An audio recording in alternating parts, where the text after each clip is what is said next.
Assalamualaikum warahmatullahi wabarakatuh. Salam sejahtera. Dengan doa, iringi doa, moga-moga kita selamat dan jaga kesihatan dan hidup bersama keluarga dan mematuhi peraturan-peraturan ditetapkan. Walaupun kita berhak pertikai, persoal, tetapi peraturan itu untuk keselamatan harus dipatuhi tanpa banyak kerana banyak soalan dibangkitkan dan pada mulanya saya bercadang juga untuk menjawab.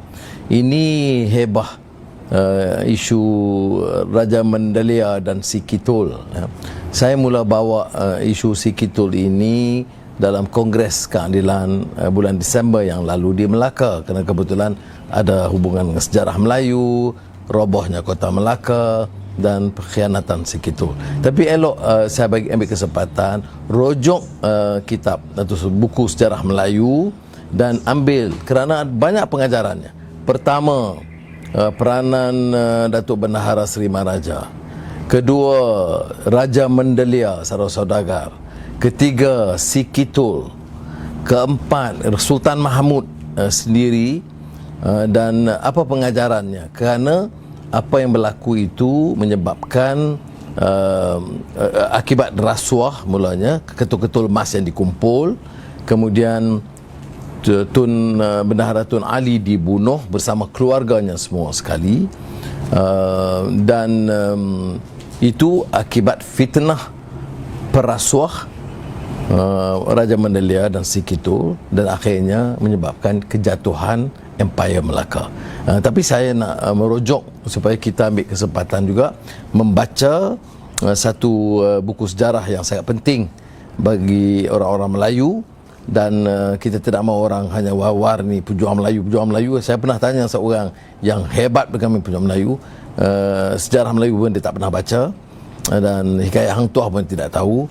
Padahal ada beberapa pengajaran dari sejarah dan pengajaran dari segi moral yang harus kita timba, dan kelemahan-kelemahan yang sosok cerita dan kezaliman rasuah yang tertera dalam buku-buku tersebut. Saya mula dengan beberapa soalan dibangkitkan. Saudara Zainal Abidin Ismail bertanya, apakah pandangan mengenai media rasmi kerajaan menggunakan sebutan baku bahasa Melayu dalam penyampaian berita, saya percaya dalam pengajaran. Masa saya Menteri Pendidikan, saya pernah kemukakan agar kita laksanakan bahasa Melayu standard. Saya mahu bahasa Melayu itu dikenali sebagai bahasa serantau, bahasa ilmu. Dan kalau mau jadi bahasa serantau dan bahasa ilmu, sebutannya bukan logat daerah.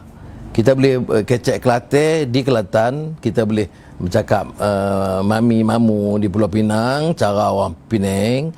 Tetapi bahasa yang standard itu haruslah satu, sebutannya, gayanya, dan jadi besar. Maknanya rangkul Singapura, Brunei dan Indonesia. Baik. Ada yang mengatakan, mengapa kita harus ikut Indonesia? Ini orang kurang ikuti sejarah perkembangan bahasa. Bahasa Melayu itu bukan bahasa Indonesia, ya, bahasa daerah di Sumatera. Ya. Dan hanya pada tahun 1928 bermula dengan Sumpah Pemuda diperkenalkan satu bahasa, satu bangsa, bahasa Melayu tadi itu bahasa Indonesia. Satu bangsa, bangsa Indonesia, bukan bahasa Jawa, Bugis, Sunda dan lain-lain, ya. Dan satu negara, negara Indonesia. Dulu kan Pulau Jawa, Sumatera, Kalimantan dan lain-lain. Jadi nak kata bahasa Melayu ini bermula dari Indonesia pun kurang tepat, ya. Kitab lama yang ditulis banyak di Kepulauan Melayu di sebelah semenanjung Tanah Melayu dan Riau, ya, sebab pemerintahan Johor Riau. Jadi membadai setakat itulah saya bicara tentang pembakuan bahasa. Banyak juga tentangan, tetapi saya nak sebut, saya mau bahasa Melayu bahasa unggul di rantau, bahasa pengantar, lingua franca dan bahasa ilmu. Dan untuk itu dia menjadi bahasa satu wilayah yang besar, ratusan juta umat di Kepulauan Melayu di Malaysia, Indonesia, Singapura, Brunei, Selatan, Thai dan beberapa tempat lain. Kai perayaan, is those social distancing the answer? Is it really effective? Aren't we taking the easy way out? Now, I wouldn't want to claim expertise in this. There has been somewhat a consensus with regard to social distancing and therefore the MCO. Now, I also understand that this is rather controversial. Some dispute this because it will have serious implications, people's livelihood. I acknowledge that. But for now, I think the general consensus is to our safety, our security, the health of the population is paramount. And therefore, for now, I think we need to follow, we need to abide. We can continue to ease some of the rules depending on the requirements and our capacity to monitor. The need to effectively monitor is important.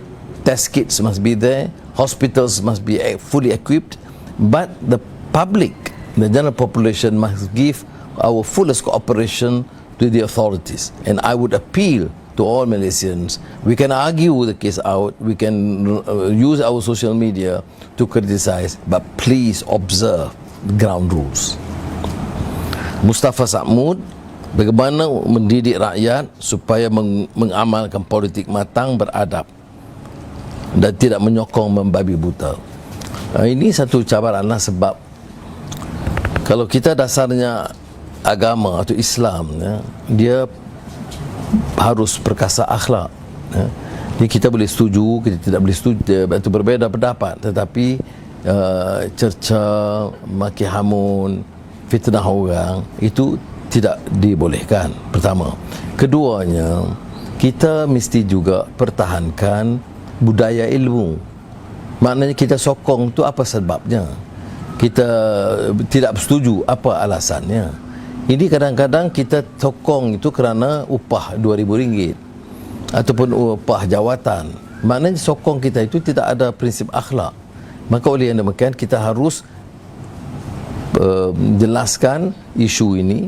Dan terus, saya tahu kalau lihat dalam komen netizen itu, ada yang kadang-kadang biadab, kasar, lucah, tapi saya tidak peduli kerana kita ada tanggungjawab masing-masing. Dalam sejarah umat manusia, sejarah para rasul, semua ini harus dilaungi. Bukan saja dari segi sejarah Islam, tokoh-tokoh seperti Confucius itu ada hidupnya penuh derita, terpaksa merayau dari satu daerah berdepan dengan kelompok yang jahil murakab dan juga raja-raja yang zalim. Jadi ini satu pengajaran kepada kita, dan kita perlu anak-anak muda terutamanya yang dahaga ke ilmu. Jangan jadi umpamanya ada beberapa saya lihat umpamanya kadang-kadang rencana dia terbawa-bawa dengan isu politik, dan padahal membaca pun kurang, kefahaman pun kurang, dan fakta pun tak betul. Jadi kita boleh bersemangat, tapi tak perlu cerca. Rajiv Naya, Margaret Thatcher pernah iktiraf Anwar sebagai Menteri Keuangan terbaik. Apa persamaan saya dengan Iron Lady Margaret Thatcher? Saya tidak ambil kira sangat. Ini dia, Margaret Thatcher tu dia memuji ekonomi negara, dan saya kebetulan jadi Menteri Keuangan. Jadi yang banyak berjasa termasuk institusi, bank negara, unit perancang ekonomi, pegawai-pegawai perbendaraan yang sangat dedikasi, dan saya berpengalaman dengan mereka. Jadi saya rasa kalau benar ada pun sedikit pengiktirafan, mereka juga berhak menerimanya. Keduanya, dalam banyak dasar saya tidak bersama dengan Thatcher. Thatcher itu lebih banyak kepada kapitalis, kebebasan modal, ekonomi pasaran. Saya sementara mendukung ekonomi pasaran, sangat kuat menekan soal nasib pekerja, nasib rakyat miskin. Itu ada perbezaan yang ketara di antara pandangan saya dengan pandangan Mrs. Thatcher. Nurul Ashikin, isu penyampaian makanan di bawah JKM. Sebenarnya ada tajuk khas juga ini, dan saya rasa elok saya manfaatkan sekarang sekali, ya, kerana banyak juga pandangan seperti ini yang disampaikan kepada saya, ya. Tapi jangan salah tafsir, kerana kita tak boleh salahkan pegawai dan staf JKM. Saya pengalaman di Matampau, kemudian di Port Dickson, dan tadi dalam perbincangan dengan Menteri Besar Selangor, Saudara Amir, kita dapat kenal pasti masalah. Tapi masalahnya bukan pegawai, kerana pegawai dia jalankan tugas dia. Tapi ini arahan politik. Umpamanya sekarang ini ada kawasan Parlimen Pembangkang yang belum sampai. Malah ada tokoh UMNO Perak, mantan Menteri Besar, yang menunjukkan gambar-gambar bagaimana berlonggok makanan tak dapat diedarkan. Di Port Dickson sendiri memang diedarkan, ya, tak iktiraf saya, tak iktiraf ahli Dewan Negeri yang ada. Dia lantik siapa ke penyelaras parlimen dari Parti Bersatu, entah apa jentera dia. Tapi saya tak mau jadikan masalah asalkan sampai kepada rakyat. Itu yang penting. Jadi untuk menteri menyebut kita bagi kepada semua, padahal ada senarai kawasan-kawasan parlimen yang belum sampai makanan, ini sukar diterima. Orang susah, orang tengah cari nafkah nak hidup, dan kita dah janji bagilah, tak payahlah umpamanya gunakan kedudukan dan nak cari kesempatan politik. Dulu kita tahu orang boleh bagi sebanyak mungkin, berim dan sebagainya. Kalau kalah juga, kalau menang juga. Jadi biarlah kita tumpu soal COVID-19 dan kesusahan kepada rakyat yang patut kita cuba leraikan sedikit. Jadi saya nak sebut hal ini kerana kotak makanan ini saya dah bangkitkan apa yang laporan diterima oleh Surah Fahmi di Lebah Pantai dan juga Samsul Iskandar di Hang Tuah Jaya, di mana kotak itu berharga RM100. Tapi oleh kerana proses tender pemilihan itu, yang sampai itu RM85, ya. RM15 itu kos lah, itu ini dan sebagainya. Saya rasa tak perlu dalam begini, ya.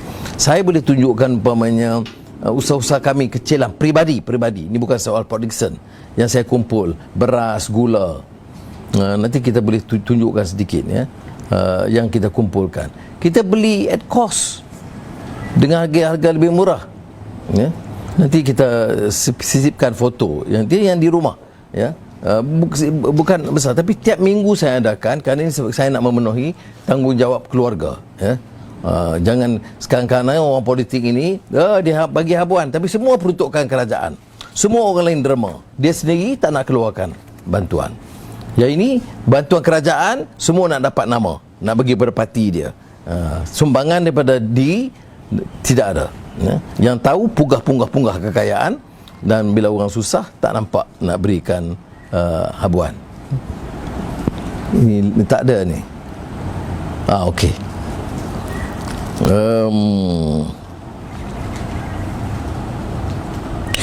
Pandangan bahawa Adam Ashraf, mengapa kerajaan Pakatan Nasional tidak mahu adakan sesi parlimen khas?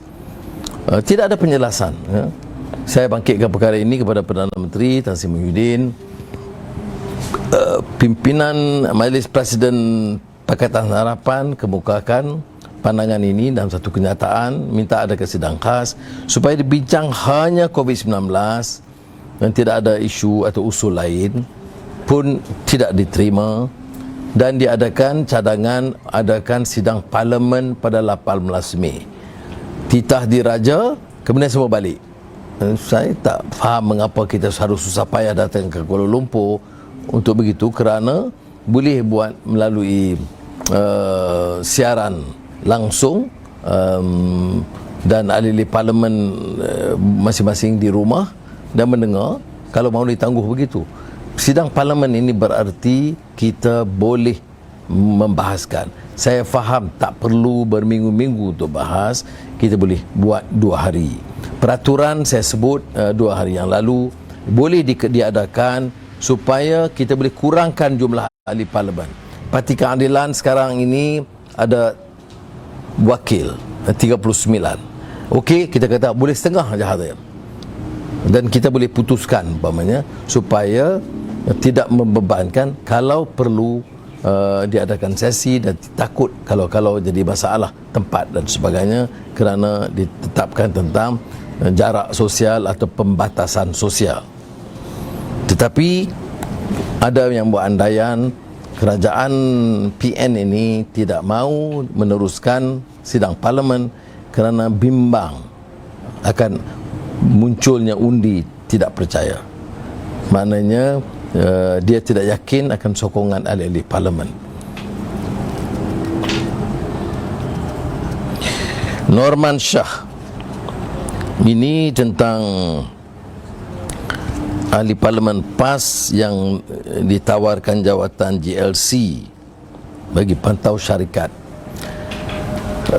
Saya berpendapat bukan sahaja soal PAS, tapi janji untuk hadiahkan dan bagi habuan tiap ahli parlimen yang gaji yang sudah belasan ribu, kemudian nak bagi lagi 4-5 ribu untuk tampung, bagi saya ini keterlaluan.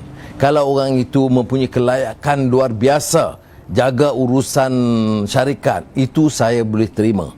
Tetapi untuk berikan tiap ahli parlimen yang sudah gaji besar dalam kerajaan negara tidak punya wang dan harus wang itu dicurah kepada rakyat, saya fikir tidak menusabah sama sekali. Kalau ditanya saya, ini ketika di mana pengurus-pengurus syarikat di bawah kerajaan itu dipotong gaji mereka. Kalau mau khidmat, bagi allowance kecil. Kalau tak mau, ambil orang lain. Tak payah ambil ahli parlimen dan sebagainya. Ambil yang layak. Saya yakin ramai orang yang layak yang mampu berkhidmat dengan upah atau ganjaran yang lebih kecil. Baik, saya sebut juga perkara yang berikut adalah tentang kedudukan pekerja. Semalam kita 2 hari yang lalu kita sebut tentang beberapa skim, kerana apa yang diperkenalkan oleh kerajaan ini banyak ambil wang rakyat, ya, KWSP. Ambil wang kita sendiri yang sepatutnya disimpan hari-hari tua, itu diambil sekarang, kemudian dikatakan ini sumbangan kerajaan. Tak betul. Ya, KWSP ini bertujuan untuk menjamin masa depan mereka. Begitu juga tentang sekarang ni perkeso. Nak buat rawatan kesihatan, wang perkeso. Perkeso ni untuk pekerja RM2,000. Yang menteri gaji RM10,000 ni tak faham ke? Mengapa nak ambil wang daripada tabung pekerja? Ini yang dibantah oleh Persatuan Kerja. Tetapi ada satu laporan lain, ya, tentang masalah yang kita boleh kenal pasti, yang dikemukakan oleh Khazanah Research Institute, ya, satu badan penyelidikan di bawah Khazanah, yang menganggap masalah pengangguran ini akan menjadi lebih besar akibat daripada COVID-19 ini. Unjuran mereka, ya, MIER menganggarkan bahawa PKP akan menjejaskan 2.4 juta pekerjaan atau 15.7% dari jumlah pekerja. Ini maknanya yang akan menjadi penganggur. Bank Negara Malaysia meramalkan kadar pengangguran tahun ini 4%, naik dari 3.3% tahun lalu.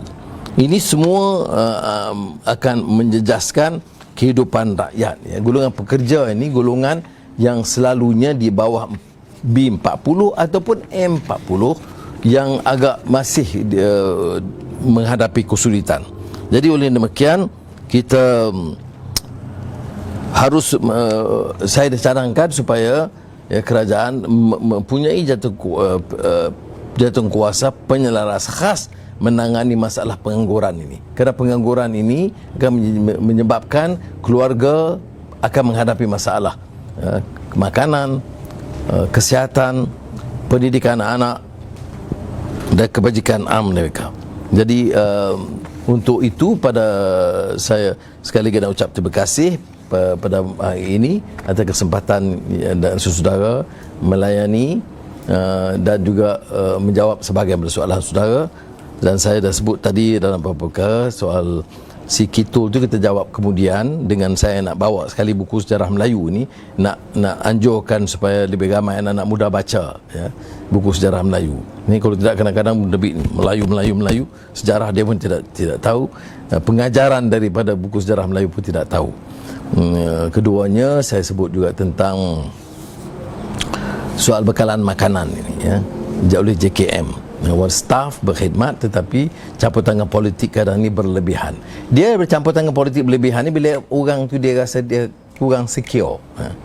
Dia boleh kadang gelabah, kelang kabut sikit, dia tak berani. Tu dia nak kawal sana, pegang sana sampai bercambah store barang makanan. Atau lantik penyelaras yang kadang-kadang tidak ada jentera di bawah. Ini kita dah kenal pasti. Ya, akhirnya saya sebut tentang laporan Khazanah Research Institute, lindungi pekerja, wujudkan pekerjaan baru dalam kesempatan ini, dan saya juga sentuh hal ini dalam digitalization yang saya kemukakan minggu lalu. Terima kasih. InsyaAllah kita bertemu malam esok, kerana malam esok itu jadual tazkirah biasa, Ahad malam Isnin jam 9 malam, di mana kita kupas persoalan-persoalan lain ya, dan juga mengambil kira pandangan dan suara yang saudara-saudari bangkitkan. Wassalamualaikum warahmatullahi wabarakatuh.